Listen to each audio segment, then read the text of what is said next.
Olá, meu nome é Daniele Jardim Barreto, eu sou psicóloga, estou formada há 28 anos, sou esposa do Altair, um homem cisgênero, filósofo, sou mãe da Heloísa e do Lucas. O Lucas tem 30 anos, a Heloísa tem 17 e eu estou atualmente morando em Umuarama, no interior do Paraná. Sou professora, convidada do Instituto Paulista de Sexualidade desde 2021. Eu dou um módulo de bissexualidades e sexualidades não monossexuais e fui convidada para participar do livro Comemoração de 30 anos do Impassex, o que me faz muito alegre. E esse vídeo é para me apresentar um pouco da minha trajetória, do para que eu faço parte desse grupo do Instituto. E o meu caminho ele começa na entrada na psicologia, em 1994, onde eu fui fazer o meu curso de graduação lá na Unesp, em Assis. Eu morava em Botucatu, no interior também de São Paulo. E já na graduação eu sempre me interessei por temáticas, por estudos relacionados a deficiências, às sexualidades, a gêneros, Sempre foi um campo de muito interesse desde a graduação. Eu tive o meu filho no segundo ano de graduação. Eu brinco que eu saí da faculdade com 3 diplomas, bacharel, licenciada, formada e mãe do Lucas. E logo na minha formatura eu já entrei na turma de mestrado da Unesp. A gente foi a primeira turma de recém-formados que poderia entrar no mestrado da Unesp de Assis. Meu tema de pesquisa do mestrado foi oficinas de criatividade com crianças de classe especial. Eu chamo de oficinas de criatividade porque, na verdade, são oficinas de subjetivação, oficinas de invenção, E com crianças de classe especial para deficiência mental. Eu defendo esse mestrado em 2002. E um pouquinho antes de terminar o mestrado, eu tinha acabado de qualificar, eu fui chamada para um processo seletivo aqui em Umuarama, numa universidade local. Eu venho para Umuarama em 2002, então faz 24 anos que eu estou aqui, já quase me considerando paranaense. Tenho uma filha paranaense, a Heloísa nasceu aqui. E aí, chegando aqui, eu me envolvo na formação de psicólogos, Então eu começo a dar aula na graduação em psicologia, com mestrado, e eu começo a ter contato com uma convivência, uma relação de alunos com muito sofrimento, psicossocial em relação à própria orientação da sexualidade. E naquele momento, pensando em 2002, já aparecia também algumas relações de violência de gênero, da própria performance e experiência de si, aqui no interior do Paraná e dentro de uma formação universitária. Em 2012, eu me implico em fazer doutorado, depois de 10 anos, eu tinha 10 anos de formada do mestrado, eu era coordenadora de curso, e eu resolvo fazer doutorado. E esse projeto do doutorado, ele acontece no momento de mudanças na diretriz curricular de graduação em psicologia. Havia já tido um primeiro movimento de mudança curricular em 2004. Eu participo da implementação e construção da mudança curricular, que acontece em 2004. Em 2005 eu sou coordenadora de curso, eu trabalho em toda a mudança do projeto pedagógico e com a inclusão de ênfases, a inclusão de estágios, que naquele momento chamávamos de estágio básico, a construção de uma entrada, de uma formação mais conectada com a regionalização e com a própria realidade, né? E começa a entrar estudos já interseccionais, né? De gênero, de deficiências, de raça, né? De cor, de classe. E aqui eu começo a participar ativamente das políticas de formação em psicologia, né? Tanto junto ao meu colegiado naquele momento, quanto, né, junto à ABEP, trabalhando numa questão de uma mudança na formação em psicologia nacional. Então eu entro em 2012 no doutorado, e no doutorado eu me proponho a falar sobre a formação em psicologia e os estudos de gênero e sexualidades, numa busca, obviamente, de desconstrução dessa leitura normalizadora, né, numa leitura patologizadora das experiências de sexualidade de gêneros, né? Nós tínhamos até então a hegemonia da leitura psicanalítica, né? Já o advento de uma certa interferência dos dogmas religiosos naquilo que deveria ou não ser o lugar da psicologia ao se implicar com trabalhos com pessoas não cis heteronormativas.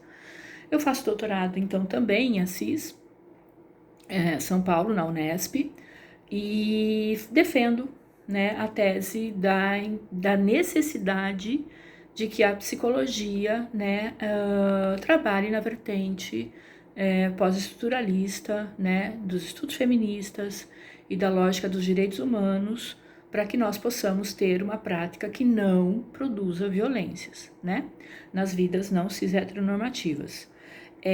Do tempo que eu estava fazendo, né, o doutorado, tem o advento de resoluções, até então nós tínhamos só a 0199 sobre as práticas psicológicas com pessoas homossexuais, né, era essa a nossa resolução, que já nos, né, indicava caminhos e diretrizes para que nós não produzíssemos violência, né, e quando eu falo produção de violência, eu falo muito na ideia, né, de que as práticas psicológicas podem mudar a orientação do desejo e a expressão de gênero das pessoas, né, para aquilo que é tido como e dado como natural e normal. E aí, durante o doutorado, vem as resoluções, né, referentes às práticas psicológicas e pessoas transexuais. E depois vem, há pouco tempo, acho que tem 2, 3 anos, que vem a prática psicológica e as pessoas de orientação não monossexuais. Então, a psicologia, quando você tem resoluções que dizem tudo que você não pode fazer com as vidas, significa que nós fizemos alguma coisa bastante equivocada nas nossas práticas psicológicas, né?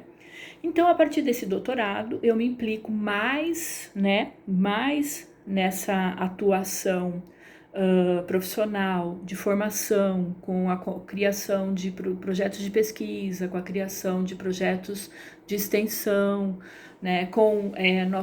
Na época, nós éramos um curso de psicologia que tinha uma disciplina de gêneros e sexualidades na formação de núcleo comum, né? Então, todos os alunos faziam a disciplina de gênero e sexualidades e processo de ativação no núcleo comum, como uma possibilidade da gente incrementar essa formação e meio que dizer, olha, para a atuação referente a esse dispositivo de subjetivação, esse é o caminho, né? Não é discutido possibilidade de cura gay, conversão, destransição e tudo com um processo que a gente sabe que a psicologia ainda produz.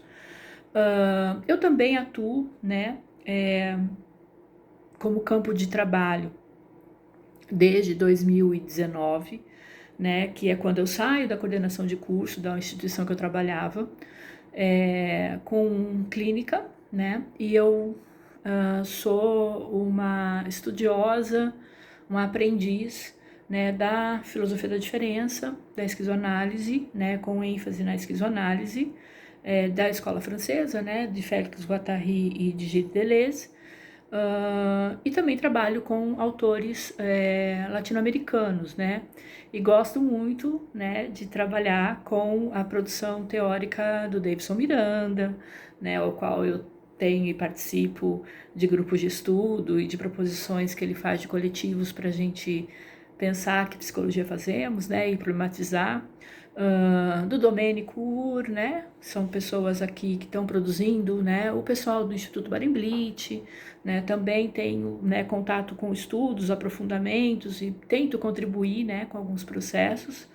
E nessa minha atuação clínica, ela acaba acontecendo muito numa perspectiva, né, de uma retomada de experiência profissional e de prática profissional, a partir de 2019, no momento em que a gente começa a trazer a disciplina de gênero e sexualidades na formação em psicologia, e nas discussões que nós tínhamos em sala de aula, chegavam queixas, né, de profissionais em que os alunos faziam terapia, por exemplo, que o profissional questionava a própria orientação da sexualidade, principalmente a bissexualidade, né? Então a bissexualidade sempre foi uma sexualidade questionada, né? No sentido de que a gente é uma relação subjetiva binária, né? Ou você é A ou você é B. A bissexualidade, ela é o E, né? Ela agrega, você pode tudo.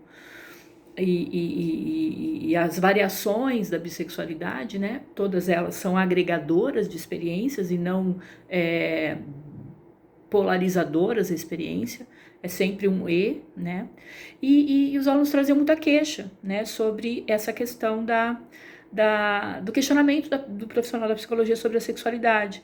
E também havia muito uma sensação de que você teria que viver as sexualidades não heteronormativas como uma vivência triste, uma vivência sofredora, uma vivência sempre numa linha de armário, né, de esconder, não é todo mundo que precisa saber.